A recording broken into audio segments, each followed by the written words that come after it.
चलिए स्टूडेंट, एक full fledge question करेंगे आज हम रियलाइजेशन अकाउंट को लेकर। डिसोल्यूशन ऑफ पार्टनरशिप का चैप्टर है, तो इसमें एक फुल फ्लैज क्वेश्चन करना सीखेंगे हम। अभी भी जो लास्ट 3 लेक्चर्स हम लोगों ने सीखे हैं, जो मैंने लास्ट 3 लेक्चर्स दिए थे, उसमें आप लोगों ने थियोरटिकल पोर्शन को समझाया ध्यान से, और उस थियोरटिकल के बेस पे हम लोग प्रैक्टिकल शुरू करेंगे आज। तो आज हम जो इसके मेजर अकाउंट्स हैं, 4 अकाउंट रहेंगे इस क्वेश्चन के अंदर, एक फुल फ्लैज क्वेश्चन के अंदर। पहला हम सीखेंगे रियलाइजेशन अकाउंट बनाना। रियलाइजेशन अकाउंट के बाद फिर हम बनाएंगे पार्टनर्स का लोन अकाउंट, जैसा कि ऑर्डर ऑफ पेमेंट के हिसाब से होता था। पार्टनर्स लोन अकाउंट के बाद पार्टनर्स का कैपिटल अकाउंट, वहाँ सेटलमेंट करेंगे पार्टनर्स की कैपिटल को। और लास्ट ऑफ ऑल हम क्वेश्चन को ऑटो चेक करने के लिए, क्योंकि ये क्वेश्चन ऑटो चेक रहता है, लास्ट में आपको खुद को पता लग जाएगा कि आपका क्वेश्चन गलत है या सही है, और उसके लिए बनाएंगे हम लोग बैंक अकाउंट या कैश अकाउंट। तो अभी हम सीखते हैं इस अकाउंट को समझने के लिए, टॉपिक को समझने के लिए पहले बैलेंस शीट एक बार देख लेते हैं। क्वेश्चन में ये बैलेंस शीट गिवन है।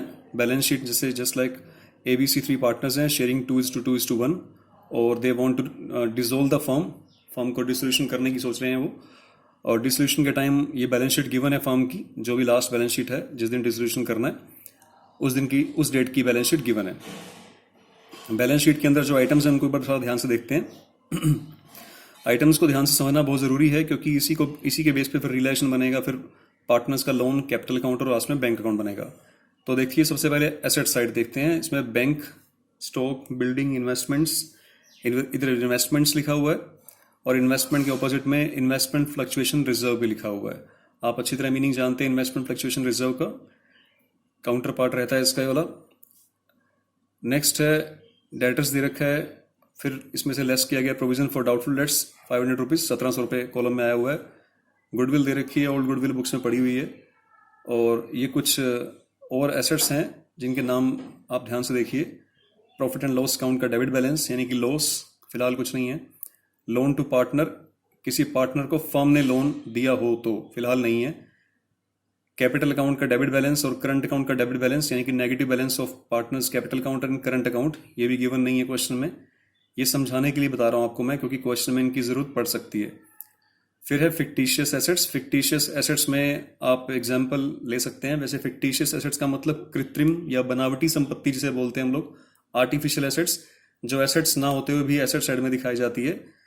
और फॉर एग्जांपल जैसे जस्ट लाइक एडवर्टीजमेंट एक्सपेंसेस, अगर आपने हैवी एडवर्टीजमेंट एक्सपेंसेस कर लिया है और उसका बेनिफिट हमें कई साल में मिलना है, मतलब मान लीजिए 5 साल में मिलना है, तो जब तक उसका बेनिफिट नहीं मिल जाता तब तक वो एसेट साइड में पड़ी रहती है ना। हम लोग धीरे धीरे इसको राइट ऑफ करना शुरू कर देते हैं, ईयर आफ्टर ईयर P&L के डेबिट साइड में चार्ज करना शुरू कर देते हैं इसे, और ये खत्म हो जाती है। और जब तक खत्म नहीं होती तब तक इसका जो नॉट रिटन ऑफ बैलेंस है वो एसेट साइड में फिक्टिशियस एसेट्स के रूप में पड़ा जाता है। इसके अलावा और भी एसेट्स होती हैं, इसके अलावा और भी फिक्टिशियस एसेट्स हो सकती हैं, कंपनी लेवल पे ज़्यादा रहती हैं। Preliminary expenses, underwriting commission, discount on issue of share and debenture, share issue expenses etcetera. तो फिलहाल अभी क्वेश्चन में नहीं गिवन है। लायबिलिटी सेक्शन में देखिए, क्रेडिटर्स गिवन है BP, बीज वाइफ लोन, 3 पार्टनर्स हैं ABC, तो B की वाइफ से फर्म ने लोन लिया हुआ है 2000 रुपये का। इन्वेस्टमेंट फ्लक्चुएशन रिजर्व बता दिया था मैंने पहले। एज लोन, A ने भी फर्म को लोन दे रखा है 2000 रुपये का, रिजर्व दिया हुआ है 100 रुपीज़ का। प्रॉफिट एंड लॉस अकाउंट का क्रेडिट बैलेंस, प्रॉफिट नहीं दिया फिलहाल क्वेश्चन में, ना लॉस दिया ना प्रॉफिट दिया। कैपिटल अकाउंट के बैलेंस दे रखे हैं, और ये बैलेंस शीट है। अभी रियलाइजेशन अकाउंट बनाने के लिए रियलाइजेशन अकाउंट का थीम क्या रहता है? थीम ये रहता है कि इसमें एसेट्स को बेचना है और लायबिलिटीज को पेड ऑफ करना है, सेटल करना है। तो ये अकाउंट हमने बनाना है, ठीक है। तो कैसे सेटलमेंट करेंगे इसको, आइए देखते हैं, सीखते हैं इसको। सबसे पहले डेबिट साइड, ये रियलाइजेशन अकाउंट की डेबिट साइड है, ये डेबिट साइड है रियलाइजेशन अकाउंट की, और ये क्रेडिट साइड है। डेबिट साइड में सबसे पहले सारी एसेट्स उतारेंगे हम लोग डेबिट साइड के अंदर, ठीक है। इसमें आपको एक चीज जान लेनी बहुत जरूरी है, वो है इसका नेचर। रियलाइजेशन अकाउंट का जो नेचर है वो नॉमिनल अकाउंट का है। नॉमिनल अकाउंट में होता है, रूल क्या रहता है नॉमिनल अकाउंट का? Debit all the losses and expenses and credit all the income and gain. तो उसी बेस पे चलेगा रियलाइजेशन अकाउंट। इसमें बेसिकली करना क्या है, किस चीज का प्रॉफिट या लॉस कैलकुलेट किया जाएगा इसमें, कि एसेट्स को रियलाइज करना है, लायबिलिटीज को पेड ऑफ करना है, एसेट्स को सेल आउट करना है, लायबिलिटीज को पेड ऑफ करना है, और जो इसके बाद जो प्रॉफिट या लॉस बचेगा उसे हम लोग कैलकुलेट करेंगे। So it is a nominal account. तो डेबिट साइड में हम सबसे पहले शुरुआत करेंगे सारी एसेट्स से। इसमें जो भी एसेट साइड है हमारी उसको एज इट इज वहां रखेंगे हम लोग। कुछ चीजें इसमें नहीं आती हैं, वो मैंने यहाँ पे लिख दी हैं। यहाँ लिखा है स्टार्टिंग में to all assets excluding, cash नहीं उतारना यहाँ पे, क्योंकि जो संपत्तियां जो एसेट्स बेचनी है उनको रखना है। तो कैश और बैंक तो ऑलरेडी रियलाइज्ड हैं, ये तो ऑलरेडी कैश फॉर्म में है ना, तो इनको नहीं है बेचना, तो इसलिए यहाँ पे एक नहीं उतारेंगे हम लोग। डेबिट कॉलम, डेबिट साइड में नहीं एंटर करेंगे इसको। कैश एंड बैंक बैलेंस नहीं करेंगे। फिक्टिशियस एसेट्स, जैसा कि मैंने बताया था, जो एक्चुअली में आर्टिफिशियल एसेट्स हैं, उनको यहाँ पे रख के क्या फायदा, बिकेंगे नहीं वो। Balance of debit balance of profit and loss account, जो लॉस पड़ा है इधर उसको कैसे बेच पाएंगे आप, तो नहीं उतारना है उसको।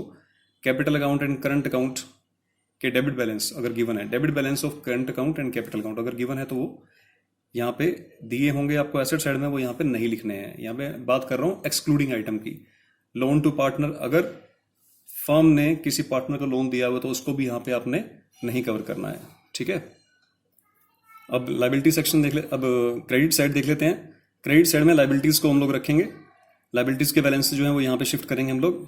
कुछ चीजों को छोड़कर देख लीजिए, मैंने यहाँ लिखा है बाय ऑल लाइबिलिटीज एक्सक्लूडिंग, ठीक है। एक्सक्लूड क्या करना है इसमें, क्या चीज यहां से यहाँ पे नहीं कॉपी करनी है। Credit balance of profit and loss account, अगर कोई प्रॉफिट दिया हो तो वो नहीं करना है। रिजर्व्स, रिजर्व अगर दिए हो तो यहाँ पे कॉपी नहीं करने हैं वो।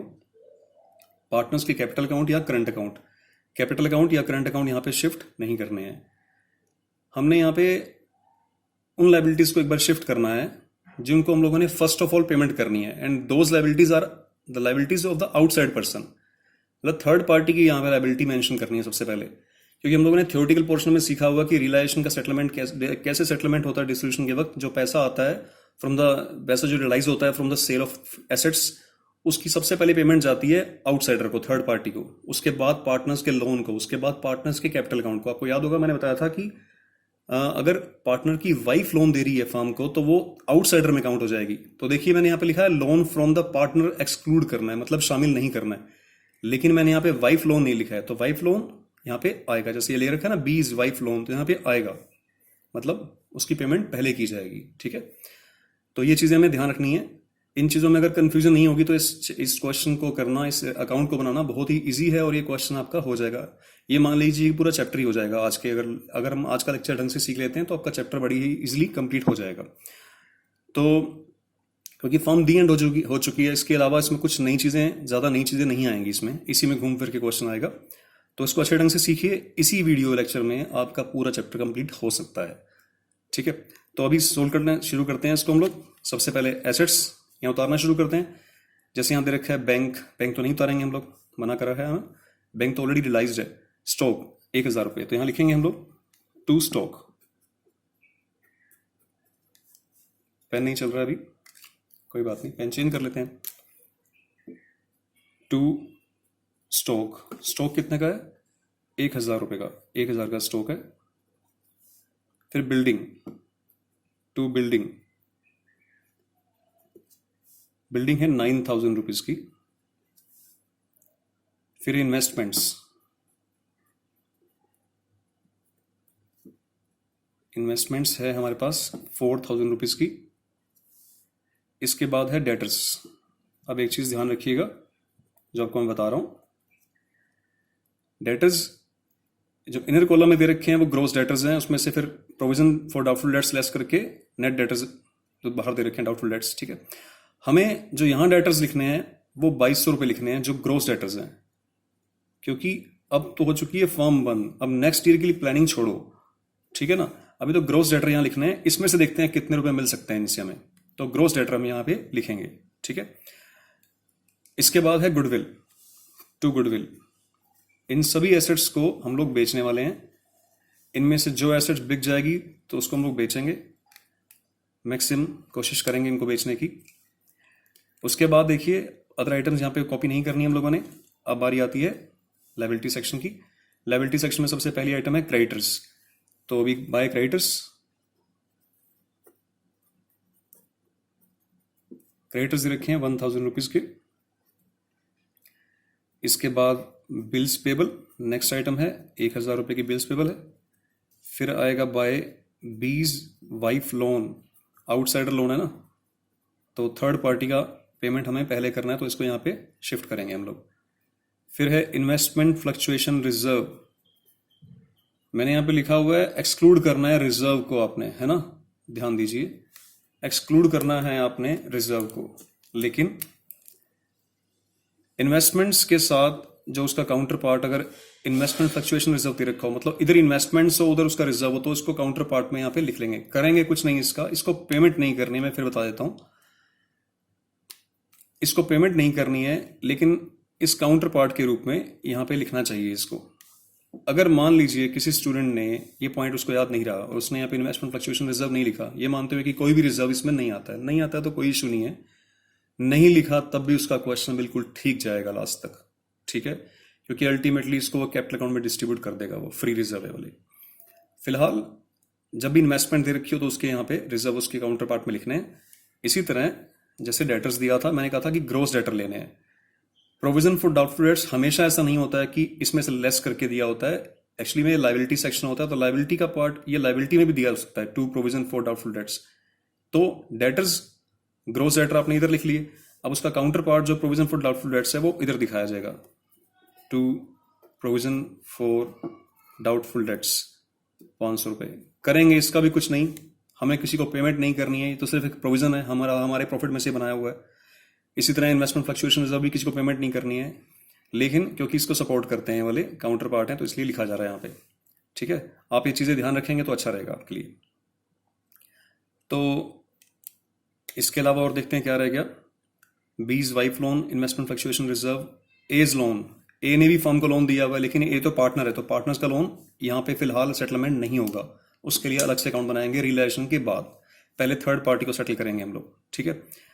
उसके बाद है रिजर्व, रिजर्व को भी यहाँ नहीं लिखना है, मना कर रखा है कि रिजर्व यहाँ पे नहीं आएंगे, इनको डिस्ट्रीब्यूट कर देंगे हम लोग बाद में, कैपिटल अकाउंट में सेटलमेंट करेंगे, और कुछ है नहीं। कैपिटल अकाउंट के बैलेंसेस नहीं आएंगे यहाँ पे, क्योंकि कैपिटल का सेटलमेंट थर्ड नंबर पे होता है, पहले थर्ड पार्टी, फिर पार्टनर्स का लोन, फिर पार्टनर्स की कैपिटल, ठीक है। तो अभी फिलहाल हम लोगों ने जो लिखना था लिख लिया। इसके बाद इस क्वेश्चन को थोड़ा साइड पे रखते हैं, और हमें इस क्वेश्चन में एडजस्टमेंट्स दी होंगी। इस केस में एडजस्टमेंट में क्या दिखाया रखा होगा, क्या बताया होगा, हमें ये बताया गया होगा कि कौन सी चीज कितने में बिकी, कौन सी चीज को कितना पेमेंट किया आपने, ऐसा। तो मैं आपको इमेजनरी, क्योंकि मेरा सारा इमेजनरी डाटा मैं लेके चल रहा हूँ, तो अभी क्या करूंगा, मैं एसेट्स बेचूंगा, अपने हिसाब से बेच रहा हूं मैं, आपको सिर्फ समझना है इसको। यहाँ लिख रहा हूं मैं बाय बैंक लिखकर बाय बैंक की हेडिंग बना दी। अब मैं एसेट्स बेच रहा हूँ, मान लीजिए मैंने स्टॉक, बार बार बाय लिखने की जरूरत नहीं पड़ेगी आपको अगर बाय बैंक की हेडिंग बना देंगे तो। मान लीजिए मैंने स्टॉक 1000 रुपये का स्टॉक था, ठीक है, मैंने स्टॉक बेच दिया है 800 रुपये में, मार्केट में उसकी वैल्यू 800 थी तो मैंने 800 को बेच दिया। बारी आती है बिल्डिंग की, बिल्डिंग वैसे तो 9000 रुपीज़ की है, मैं एज्यूम कर रहा हूँ कि बिल्डिंग जो है वो डेप्रिसिएशन लग गया बिल्डिंग पे और वो 8200 की बिकी। फिर बारी आती है डेटर्स की, डेटर्स वैसे तो हैं 2200 के, मैं ऐसा जूम कर रहा हूँ कि 200 रुपये बैड डेट्स हो गए उसमें से, मतलब हम लोगों ने काफ़ी ढूंढा लेकिन हमें डेटर्स नहीं मिले, या 200 रुपये, या किसी बंदे ने मना कर दिया पेमेंट देने से, उससे हमने 200 रुपीज़ लेने थे, उसने मना कर दिया कि मैं पेमेंट नहीं दे रहा हूँ, तो हमें 2200 में से सिर्फ 2000 ही मिले। तो कुल मिला के जो पेमेंट हमें मिली है वो मिली है 11000 रुपये। आपने ऐसे ही करना है, बाय बैंक लिखकर इनर कॉलम में डिटेल दिखानी है, आउटर कॉलम में टोटल लिखना है। इसका बहुत बड़ा बेनिफिट मिलेगा, मैं ये पॉइंट मार्क कर रहा हूं, मैं आपको बता रहा हूं कि इसका बेनिफिट मिलेगा आपको इस टोटल अमाउंट का। कहां बेनिफिट मिलेगा? लास्ट में बैंक अकाउंट में जाकर। क्या बेनिफिट मिलेगा वो हम लोग तब समझेंगे। फिलहाल बेच दी सारी मैंने एसेट्स, अभी एक एसेट्स रह गई है, दो रह गई बल्कि, इन्वेस्टमेंट्स रह गई। इन्वेस्टमेंट्स के लिए देखिए, ये आपने एसेट्स मार्केट में बेची हैं, मतलब कैश पेमेंट में बेची हैं, तो बाय बैंक आ गया। अब जो इन्वेस्टमेंट्स, कई बार क्या होता है, जैसे इन्वेस्टमेंट्स है 4000 रुपये की, और ए कहता है, ए इज ए पार्टनर, ए कह रहा है कि ये इन्वेस्टमेंट्स मैं ले जाऊंगा, इसकी मार्केट वैल्यू पता कर लेते हैं, जितनी मार्केट वैल्यू है उसमें मैं ले जाऊंगा। तो मार्केट में इसकी कीमत जो है वो 600 रुपये कम मिल रही थी, मतलब 34 रुपये में एसेट बिक रही है हमारी इन्वेस्टमेंट्स है। किसी कंपनी के शेयर्स हो सकते हैं, डिवेंचर हो सकते हैं, ये बिक रहे हैं 3400 में। ए कहता है कि मैं ले जाता हूं, मुझे दे दो। तो यहां दिखाया जाएगा by A's capital account, bracket में जरूर लिखेंगे आप कि क्या लिखे गया है, इन्वेस्टमेंट्स, अमाउंट आ जाएगी 3400। अगर कैश पेमेंट पे बेची है तो बाय बैंक, ठीक है। अगर कोई पार्टनर्स लेके गया है तो बाय पार्टनर्स कैपिटल अकाउंट, ठीक है। गुडविल के बारे में मान लीजिए कोई इंफॉर्मेशन गिवन नहीं है कि गुडविल कितने की बिकी, या गुडविल की वैल्यू ही नहीं गिवन है, तो गुडविल की वैल्यू यहाँ पे नील हो जाएगी, नील, गुडविल बिकी नहीं, इसका मतलब। वैसे भी फर्म हो सकता है कि दिवालिया होने के कारण डिसॉल्व हो रही हो, तो गुडविल की वैल्यू अगर नहीं दी हुई है तो उसको जीरो कर दिया मैंने, ठीक है। फिलहाल लगभग सभी एसेट्स की वैल्यू दी होती है। तो चलिए एसेट सारी मैं बेच चुका हूँ, अब लायबिलिटी की पेमेंट की बारी है। तो यहाँ पे लिखा जाएगा टू बैंक। जिस तरह हम लोगों ने बेचने के लिए टू बैंक की हेडिंग बनाई थी, उसी तरह पेमेंट के लिए भी टू बैंक की हेडिंग आप बना सकते हैं, फायदा रहेगा उसमें आपको। इकट्ठी पेमेंट हम लोग कॉलम में लिख देंगे। क्रेडिटर्स की बात करते हैं। क्रेडिटर्स को पेमेंट करनी है, 1,000 रुपये के क्रेडिटर्स हैं। मैं मान के चल रहा हूँ कि क्रेडिटर्स को हम लोगों ने सिर्फ 500 रुपये की पेमेंट की और सेटलमेंट हो गया। जैसा कि क्या होता है कि हम लोगों ने क्रेडिटर्स को ढूंढा बट क्रेडिटर्स हमें नहीं मिले, बहुत ढूंढा हम लोगों ने, क्रेडिटर्स नहीं मिल पाए या उन्होंने हमें छूट दे दी वट्सएवर। क्रेडिटर्स को 1,000 में से सिर्फ 500 पेमेंट करने भी काम चल गया हमारा। बिल्स पेबल के बारे में हमारे कोई भी इंफॉर्मेशन गिवन नहीं है क्वेश्चन में कि बिल्स पेबल को कैसे पेमेंट किया, कोई इंफॉर्मेशन नहीं है, तो फुल पेमेंट जाएगी इसकी। गुडविल की तरह मत करना इसको आप कि गुडविल की इंफॉर्मेशन मैंने नेल कर दिया। यहाँ पे अगर किसी की इंफॉर्मेशन नहीं है तो फुल पेमेंट करेंगे इसको आप, ठीक है। इसके अलावा क्वेश्चन में एक बार मैं इसको सेटल डाउन कर लूं, 1500 आ गया। बीज वाइफ लोन, बी की वाइफ ने जो लोन दे रखा है फर्म ने 2,000 रुपये का। हमारी फर्म में 3 पार्टनर्स हैं, ए, बी एंड सी। बी कहता है कि अपनी वाइफ का लोन मैं पे कर दूंगा, मतलब मेरे नाम डाल दो पैसा बोला, तो मैं पे कर दूंगा। तो यहाँ पे लिखा जाएगा टू बीज कैपिटल अकाउंट और ब्रैकेट में लिखा जाएगा कि वाइफ लोन, ठीक है। और कितना लोन है, 2,000 रुपीज़ का। इसकी अमाउंट में क्वेश्चन में दी होगी, नहीं दी होगी तो जो as it is book value दे रखी है वो हम लोग यहाँ पे दिखा देंगे डेबिट साइड में।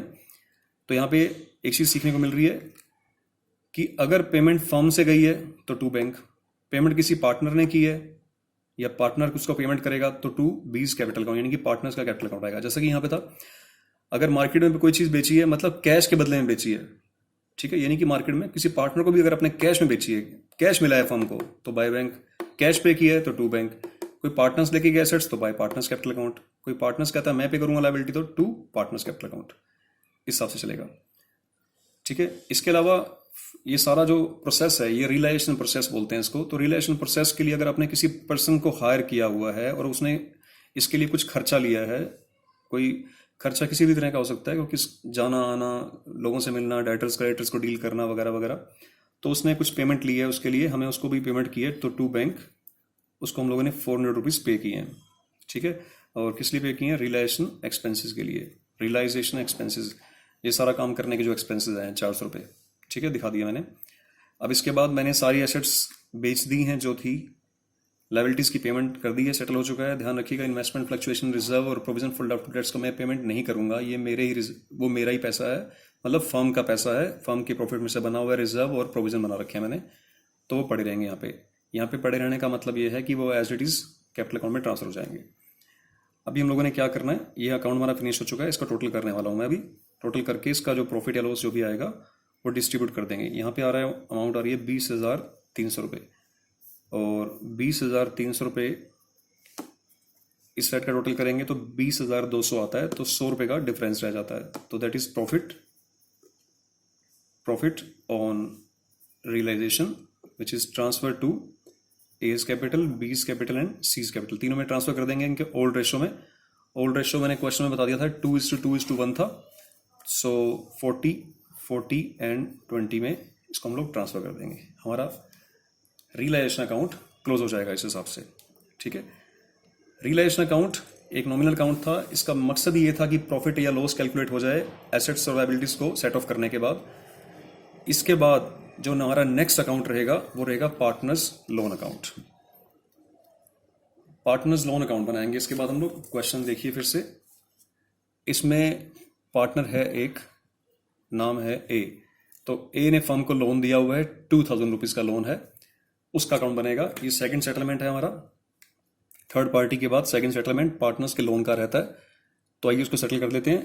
तो लोन एक लायबिलिटी है फर्म की, तो क्रेडिट साइड में रहेगा बैलेंस इसका। सो बाय बैलेंस ब्रोट डाउन आपके पास 2,000 रुपीज़ का लोन अमाउंट है, ठीक है। और इसकी पेमेंट करने को कहा गया है, सबसे टफ अकाउंट माना जाता है वाला लोन अकाउंट्स को सेटल करना। कैसे टफ है आइए देखते हैं। बाय बैलेंस बीडी, और आपने यहाँ पे लिखना है टू बैंक, अमाउंट आएगी 2,000 रुपीज़, और ये लोन का सेटलमेंट हो जाएगा, है ना। टफ अकाउंट, कितना टफ है, कितना लेंथी अकाउंट है वाला। तो फिलहाल ये सेटलमेंट हो गया पार्टनर्स का लोन अकाउंट, कुछ करना ही नहीं पड़ा इसमें। इसके बाद नेक्स्ट सेटलमेंट है पार्टनर्स के कैपिटल अकाउंट को लेकर। शुरू करते हैं पार्टनर्स का कैपिटल अकाउंट। इसके लिए चाहिए हमें ओपनिंग बैलेंसेस। तो by balance broad down, opening balances हैं 6,000, 4,000 एंड 2,000। बैलेंसेस उतारने के बाद कुछ रिजर्व अगर इधर पड़े हैं उनको डिस्ट्रीब्यूट कर लेते हैं हम लोग। वैसे तो सबसे पहले रियलाइजेशन का प्रॉफिट या लॉस कैलकुलेट, लॉस यहाँ ट्रांसफर करना बनता है। तो यहाँ लिखिए बाय रियलाइजेशन अकाउंट। ये देखिए डील करते हैं एक बार इसको। रियलाइजेशन अकाउंट का जो हमें प्रॉफिट मिला है, ये मिला है प्रॉफिट रियलाइजेशन अकाउंट का, आप देख सकते हैं यहाँ पे। रियलाइजेशन अकाउंट में जो प्रॉफिट हुआ था उसको क्रॉस एंट्री से अगर हम करेंगे तो क्रेडिट साइड में शिफ्टिंग हो जाएगी उसकी, है ना। तो बाय रियलाइजेशन का 40 एंड 20। पहले रियलाइजेशन को डील कर लेते हैं इसमें। अब रियलाइजेशन के अंदर ऐसी आइटम्स आपने ढूंढनी है जहां पे कैपिटल अकाउंट लिखा है आप लोगों ने, क्योंकि हम लोग कैपिटल अकाउंट बना रहे हैं। तो उस वहां जहां भी कैपिटल लिखा हुआ है, कैपिटल अकाउंट लिखा हुआ है, कैपिटल अकाउंट की अमाउंट आपको क्रॉस एंट्री से ऐसे या ऐसे शिफ्ट करनी है। तो देखिए ये लिखा हुआ बाय बीज टू बीज कैपिटल अकाउंट, तो इसको क्रॉस शिफ्टिंग से यहाँ ले आइए। यहाँ लिखिए नाम बाय रियलाइजेशन अकाउंट, क्योंकि उस अकाउंट का ही नाम आएगा जिस अकाउंट से अमाउंट आ रही है हमारे पास। क्योंकि बी का अकाउंट है तो बी के कैपिटल अकाउंट के कॉलम में 2,000 रुपीज यहाँ पे आ जाएगा। क्रेडिट साइड में कैपिटल बढ़ती है पार्टनर्स की और डेबिट साइड में पार्टनर्स की कैपिटल कम होती है। बी ने कहा था कि फर्म के लिए लायबिलिटी जो थी, बी का वाइफ लोन है ना, बी कहता था कि मैं पे करूंगा। तो मैं पे करूंगा इट मींस उसने फर्म को पैसे दिए हैं तो उसकी कैपिटल बढ़ेगी उससे, ठीक है। इधर देखिए बाय एज कैपिटल लिखा हुआ है, इसे क्रॉस शिफ्टिंग करेंगे तो डेबिट साइड में लिखा जाएगा टू रियलाइजेशन अकाउंट। अमाउंट है एक एक कॉलम में आएगी 3,400 रुपीज की जो ये इन्वेस्टमेंट लेके गया है। इससे इसकी कैपिटल कम हो गई। क्यों कम हो गई? क्योंकि फर्म की एसेट्स टेक ओवर कर ली इसने। एसेट्स टेक ओवर कर ली इट मींस अगर ये टेक ओवर ना करता तो मार्केट में बिकती, फर्म के पास पैसे आते। तो ये मान लीजिए कि फर्म ने इससे पैसे लेने हैं 3,400, अब लेने हैं तो उसकी कैपिटल कम करेंगे हम लोग। जब हिसाब किताब करेंगे तो इसके पैसे काटेंगे हम लोग, ठीक है। तो ये चीज़ ध्यान रखिएगा। कोई पार्टनर किसी लायबिलिटी को पे करता है तो कैपिटल बढ़ेगी उसकी, कोई एसेट ले जाता है तो उसकी कैपिटल कम करेंगे हम लोग। इसके बाद जो क्वेश्चन में अगर हमें कोई रिजर्व वगैरह दे रखे हैं तो उसको डिस्ट्रीब्यूट करना सीखेंगे। प्रॉफिट्स दे रखे हैं, क्रेडिट बैलेंस, तो उसको डिस्ट्रीब्यूट करना सीखेंगे। फिलहाल हमारे पास एक रिजर्व है, रिजर्व का बैलेंस दे रखा है 100 रुपीज़ का। ये देखिए 100 रुपये का, इसको मैं बांट रहा हूँ ओल्ड रेशो में 40, 40 एंड 20। मैंने रिजर्व भी डिस्ट्रीब्यूट कर दिए। बैलेंस बीडी हो गया ओपनिंग बैलेंस। रियलाइजेशन का मैंने प्रॉफिट डिस्ट्रीब्यूट कर दिया। और ये जो कैपिटल अकाउंट की जो जर्नल एंट्री थी, क्रॉस जो भी एंट्री थी मैंने कर ली है। इसके अलावा मुझे कुछ भी नहीं दिखाई दे रहा है यहाँ पे, मैं इसे क्लोज कर रहा हूँ कैपिटल अकाउंट को। यहाँ अमाउंट आ रही है 6,080, यहाँ आ रही है 6, यहाँ भी वही आ रही है सेम 6,080, यहाँ आ रही है 204।